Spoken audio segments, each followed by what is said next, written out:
Well, hello there. This is your realtor and lending team, Jason and Katie. We work in Metro Phoenix, Prescott. Actually, we can work all over Arizona. We do cool things like hold our fingers up and count stuff.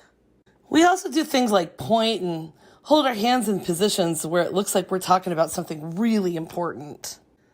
But the thing we do best is laugh. Oh, and we support you too. So thanks for joining us. We love your socks. Hey everybody, this is we're doing this differently. Totally different format today. Same great content though. I look twice his size. This is weird. What are you talking? Oh my goodness. So we're coming to you from Jason's office. It's kind of fancy. We're in Prescott. We're probably going to do this once a month and upload it now, yeah? That's what we're going to do. Yeah, so sorry, I haven't brushed my hair all day. Me neither. So we're going to continue our market inflation talk. Yes. Yeah. So last week we talked, well actually it was 2 weeks ago. And we talked about how you can make money purchasing a house using your equity. Mm-hmm. So there's something big happening right now and it has to do with inflation. So. I mean, it's interesting because we had a phone call earlier with a customer.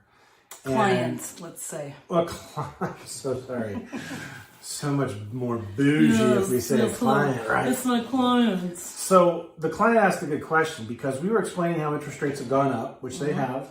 Last time we came to you, we were talking about how it was because of inflation. Before you say that, I'm going to have you guys take a guess. I mean, this is not going to be live, but take a guess at what you think the current interest rate is. I'll give you 5 seconds. Okay, because it's higher than you think. Well, the latest survey from Freddie Mac had the interest rate approaching 5%. So if you want, depending on your situation, your LTV, your credit score, we have some people that are getting interest rates now in the 5s that literally just a little bit ago were getting interest rates in the 3s. All right, cool. So, hi. So I'm doing this differently as I do my other videos, and I need to get back on that with my sellers series and whatever. So we're piecing this together. So we were just talking about the rates being 5 or more. Mm-hmm. Yeah, so the rates have gone up. It is a function of inflation. If you're watching this, you're spending more money. If you drive a car, you're spending more money to drive your car today than you were 3 months ago, right? Yeah. Because inflation's happening. The price of gas is up. The price of everything is up. So when that happens and inflation is a problem, interest rates, they rise at the same time. So here's what's really interesting. The question we got today, do you remember the question that our client asked us? Was it about down payment and what their monthly price would be? Well, they were asking about interest rates at the end of the year and what happens with the election, what will happen. See, that was smarter than I was thinking. So it was an excellent question, right? The question essentially is the elections, so we have, elections coming up, potentially we're seeing a change in Congress, the Democrats have the majority right now. Will any change in Washington potentially affect interest rates? What do you think? Yeah, what do you guys think? I'd love to hear your thoughts on this, but here's how I answered the question. This is what we wanted to bring everybody today because we thought it would be really neat. Interestingly enough, the thing that is determining... while you're talking. Hang on. She's going to grab something while I'm talking. Okay. Don't mind her. Interest rates. Here's the interesting thing about that.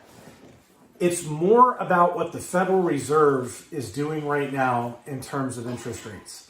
So the Federal Reserve is hiking interest rates, which, believe it or not, that's not what is affecting mortgage interest rates. So them raising rates, it's not the same thing. She's back. So what's happening is rates are rising because of inflation. But here's the thing that's really driving it right now. The Federal Reserve is talking about running off their balance sheet. What does that mean? What it means is they've been buying mortgage-backed securities for the last forever. And now a lot of those mortgage-backed securities, instead of letting them naturally run off, people paying off their mortgages, whatever, they want to actually start selling those securities, which creates more supply. Higher supply means that prices need to fall to meet that. Lower prices mean higher rates. But I don't see the market coming down. the prices. Is that what you think? Oh no, prices is different than interest. Okay, thank you, because I was like, what? No, we're I've talking. been telling everybody. Yeah. No. We're talking about It's like interest rate only. We're not talking about the housing market. I mean, we're talking within about the interest housing rates. market. Believe it or not, this is the largest rise in interest rates in such a short period of time since 1993. He knows all the stats. Is it crazy? Yes, it's amazing. So I told him what's funny too is that we saw crazy drops in the mortgage industry in the last 2 years during the pandemic. So 5 wasn't considered bad before. No, there was a time when we had thought. I'll never forget when I got into the mortgage business.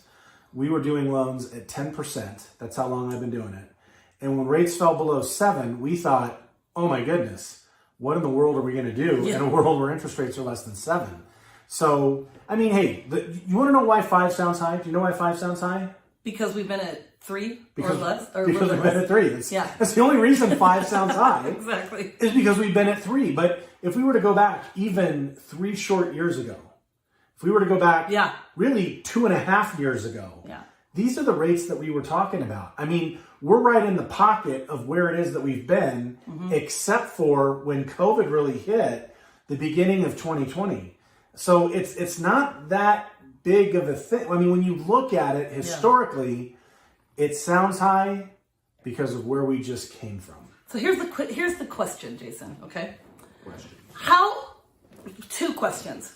How can people feel okay and confident about this price increase? And 2, what can they do to help make sure that they can buy a house and that they're not feeling like, they're getting the short end of the stick? You know what? I'm going to answer that, Is that a good question? and I'm going to give an example. We had this conversation this morning with a customer. You heard this. Client. A client. You heard this conversation. I did. I was sitting right here. So my client called me after I was telling him what his payment would be. He calls me back and he goes, hold on.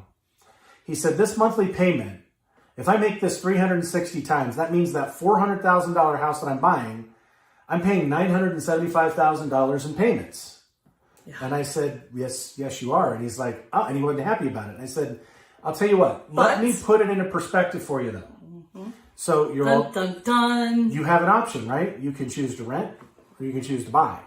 So I went through and we asked some questions about how much he felt like rent would go up over the next 30 years. And what's he paying for rent right now? Do you know? He's paying like $2,200 a month for rent. He's paying $2,200 and his payment was going to be $27. Yeah. So we did the math. If your payment stays the same on that mortgage payment, never changes, $975 would be your cash outflow. If market rent went up 1.5% a year, way low, right? It's way higher than that. We just use that. Way. The sum of those rent payments would be over $1 million. And at the end of 30 years, you would own 0. In our scenario, you would own the home free and clear, and you could turn around and sell that for cash. Or you could live in that property at that point with no mortgage payment, no rent payment. So, here's the thing. Yeah, these payments are different, and they're a little bit higher than what they've been, but your alternative is to rent, and that certainly is not a better alternative than purchasing a home. It's not making you any money if you're renting. So unless you're renting currently and have to save more for a down payment, that's the only thing. But the time is now, even with the interest rates rising, because still, I was explaining to some clients. Because a lot of people will say, I want to wait until the prices drop. Well, they're not going to drop. They're not. And I've said it before that, they might come down a tad, but they're going to level out for a long time. And then they're just going to go right back up, way over Jason's head there. Okay. And so a higher interest rate now, especially if it still increases and you need to pay a little bit more to get into a home, is still going to cost you less over the life of your loan than if you wait and pay more for your interest rate. So you might think it's high now, but it could get higher. Here's the thing. I'm not a lender, but the thing that I hear a lot is, circumstances happen. You might get frustrated shopping for a home, and what'll they tell you? You know what? I'm just going to wait and rent. Yeah.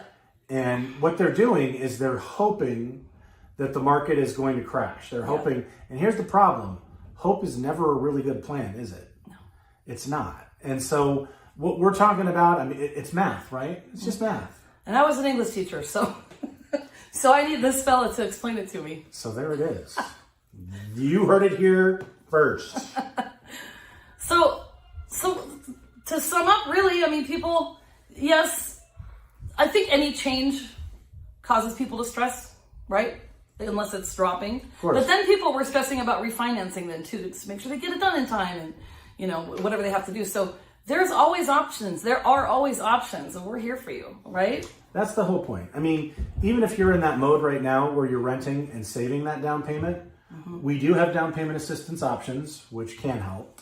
We do. So it's always worth a phone call just to figure out what your options are. And here's the worst thing in the world that you walk out with if you talk to us. You walk out with a good plan. That's the worst case scenario. And friends. You walk out with friends. We tell really good jokes too. We do. I think fear is everybody's, you know, biggest obstacle, but just make sure you're talking with the right people. That would be us.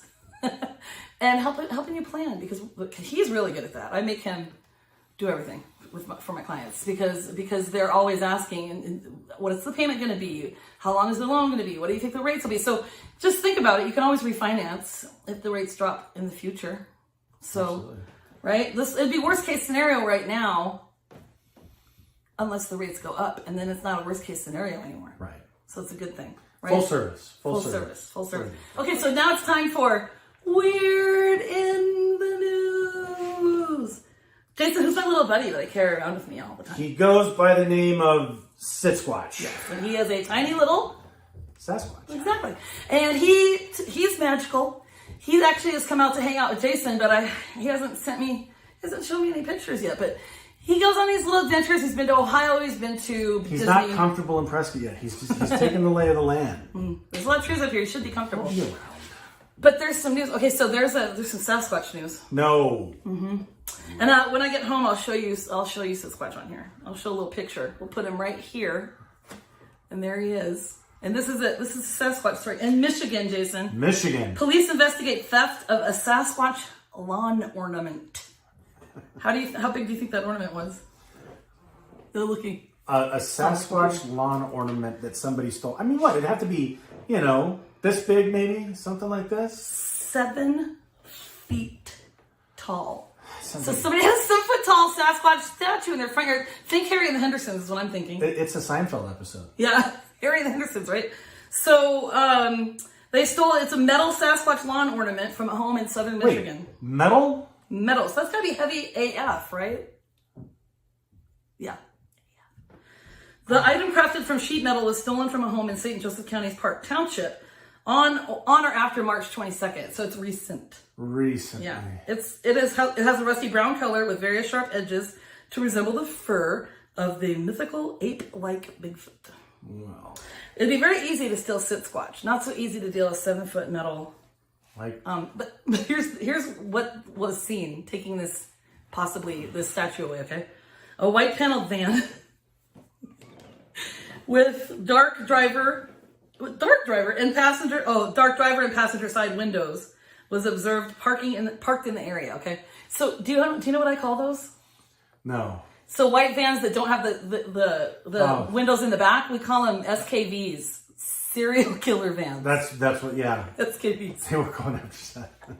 And now Sasquatch could be a victim. So keep your positive thoughts out there for Sasquatch. If you see anything, silent witness. Silent witness. And you could reach out to me. Sasquatch would be happy to hear about all of the positive things that happen when they save. Hopefully they can save this big fella. That's right. 7 feet tall. Jason's 6'4". What, 6'4", 6'5"? 6'4". So what's your standing reach? I don't have no idea. It's high. Mine's 7'5". 7'5"? So yeah. So if I stand up, put my arms up, it's 5 feet lower. Wow. That's a lot. Wow. That's a lot. It's a big tall. Impressive. It's tall. I know, right? It's monkey arms. Okay, so there's something I need to tell you. It's not really a secret. I've talked about it before. Wait, I want to say it first. Let's say it at the same time. No, ready? 1, 2, 3. I love your socks.